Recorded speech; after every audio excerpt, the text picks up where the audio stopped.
Hi folks, when should you quit your day job to pursue an entrepreneurial endeavor or start a new business? I want to share my story of my journey and how I actually tried to quit, some of the lessons that I've learned from that, and some of the advice that I've heard from other folks. The caveat to this whole conversation is, of course, it's going to depend on circumstances that are different for everybody. But if there's one thing that's true, it's that you, as an entrepreneur, need to be willing to listen.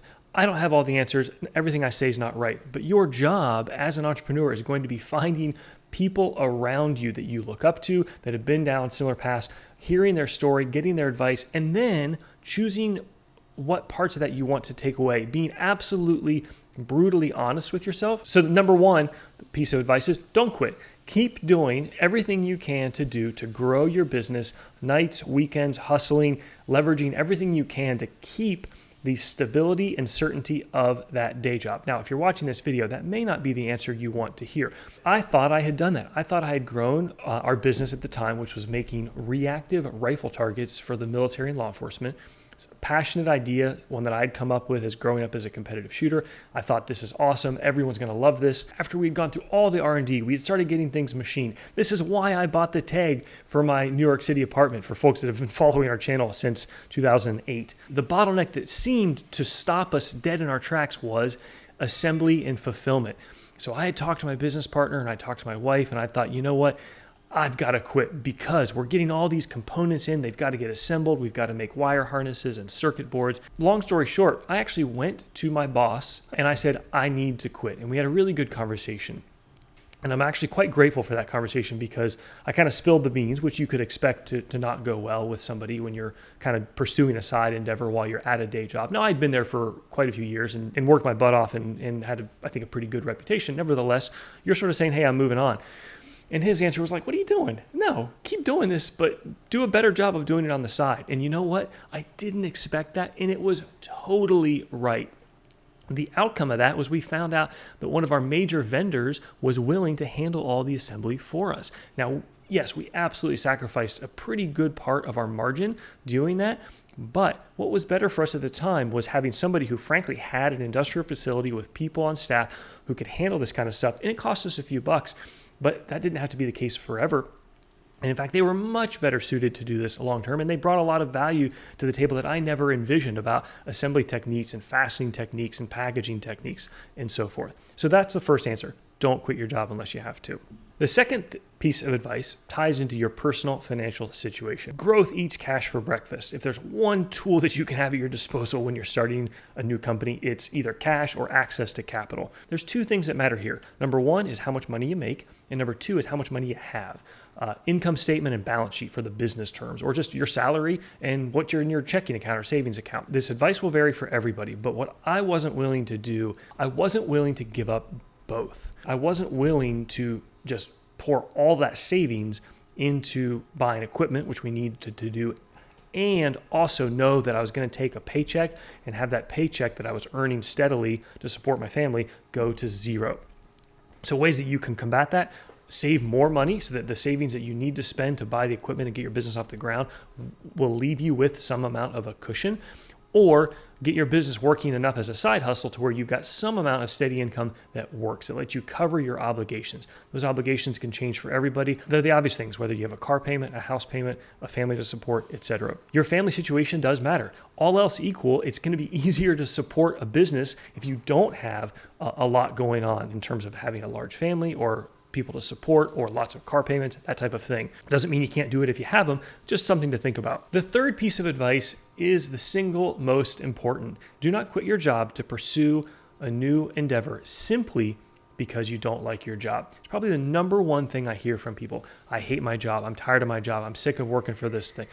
That frustration and emotion has nothing to do with your ability or the appropriateness of the timing for you to go pursue a new endeavor, period. This at best clouds your judgment, and at worst, it makes you think you're going to succeed simply because you want out of the situation. I would much rather see somebody switch jobs to something that's more sustainable, even if maybe it's a pay cut or a different lifestyle that allows them to continue to work in a positive way that keeps the stability of that income while you're further bettering your business. It's a good segue into that fourth point, which is all money is not created equal. If you're able to build a steady stream, it may not be a huge amount of money, but you know it's coming in every month, that can be really valuable because you can rely on it. So let's say you have a widget that you're making and selling, and maybe it's only making $200 or $300 a month. Well, that's great because now you know every month for the past number of months, you know you're going to be able to make that much money. And hopefully you're in a situation where you can try to reinvest that money into growing the business. This also segues into my next piece of advice, which I absolutely believe, which is that these things take time. It takes time to develop a business. It takes time to bring a product to market. It takes time to learn. And it's absolutely my preferred way of growing a business. Doesn't make it right for everybody, but what I will say is accelerating that can be possible, but it is incredibly expensive and usually really risky. What I mean by accelerate is, simply put, hiring people, renting a space before you're ready for it, buying equipment that maybe you're not ready for, or even paying for advertising. Now, this happens all of the time, and it's frankly the business model of a lot of the software and hardware development that we see nowadays on the in the technology world of we're going to raise a bunch of venture capital money or a bunch of angel investors or just find deep pockets, and we're just going to spend and fake it until we make it. Heck, even Amazon, lost money for years. But if you're watching this video, you're probably more like me. I just wanted to start a manufacturing company. I wanted a facility to make something, a small team of people. We're not trying to build the next generation company that's going to go public. The next piece of advice, do not listen to family and friends on this topic. There's a good chance that they haven't been through this sort of situation, and it is certainly tainted with their friendship or love for you. This applies to these job situations, and it applies to even developing a product. Having a friend or a family member tell you that your product sounds great is not only not validating, but it's actually harmful because it makes you think you're going to be successful when in reality, you need to be getting the unbiased opinions of potential customers and see what they think. One of my mentors shares a great example of this is in the 90s, taking his product to parking lot malls. It seems a bit strange to do this in this day and age, especially with COVID, but he would actually go up to strangers and be like, hey, I just found this, or was this yours? And just see what they would say and say, oh my gosh, no, but that's awesome. Or he would get their unbiased opinion. He didn't tell them that he was the inventor or he was even affiliated with it. And it's frankly, I think, a much more organic way than setting up focus groups or emailing somebody and saying, hey, do you like this? Or posting it on a Facebook group and saying, I'm thinking about bringing this to market. Would you use it? But nevertheless, quitting your job can be an incredibly polarizing decision. You may have family members who encourage you to take that leap and support you, and you may have family members who say, you're crazy, do not do it. My best piece of advice of how to leverage family and friends is sell them. Sell them on what your product is, where you are. I'm not actually a huge fan of business plans, but there's a thing called a business model canvas. It's a one-page thing, and you can write that out, and it can look formal, and it can show a spouse or a family member, hey, this is what we're doing, this is how we're going to do it, this is why it delivers value, this is how it's going to make us money, and here's what we've done to date. Those sorts of tools can really help sell somebody who does care about you and perhaps get better advice or guidance, or even have somebody play devil's advocate with you when you're prepared to answer those questions. So is there ever going to be a perfect time? No, there's not. In fact, I vividly remember telling my wife the day I was going to go ahead and give my second notice to really quit this time, and this time I meant it. But I was in a different position at that point. We had developed this product. Frankly, actually, we had failed at it. It transitioned into camera mounts. That business had succeeded. We got some victories under our belt that boosted our confidence. We had bought our Tormach by this point. We had started really producing regular sales, and I knew I could look at her and say, we're going to do this. I can make this work. And if not, I'll figure out some backup plans. I'll figure out some options to go back to a job or just figure out how to make this work. It was still not an easy decision. And you've got to know your own risk appetite. I think some respects an entrepreneur is somebody who doesn't need that safety net. I wanted that safety net. I wasn't interested in throwing it all into the wind and risking everything. It's just not my personality. And if you followed our story over the years, you can probably see that through things like generally staying away from debt or trying to reinvest earnings into the business. And it results in slower growth, but it's the growth that I like, I think is really sustainable. But nevertheless, there was never a moment in time where I thought, this totally makes sense. I don't have any anxiety about this. It was still a tough decision to quit my job. And remember how I just said our first product kind of failed, that rifle target? It didn't really fail, but it never took off like I had hoped. And there's another great lesson in there, which is small wins. We ended up making camera mounts that mounted onto Picatinny rails. And this was a relatively simple product, a single piece of aluminum. We machined it, we anodized it, laser engraved it, and we sold it for a pretty good margin. It was so much better to use that as our first, really our second entrepreneurial endeavor, our product, than this incredibly complicated electromechanical design that frankly we weren't qualified to build or bring to market.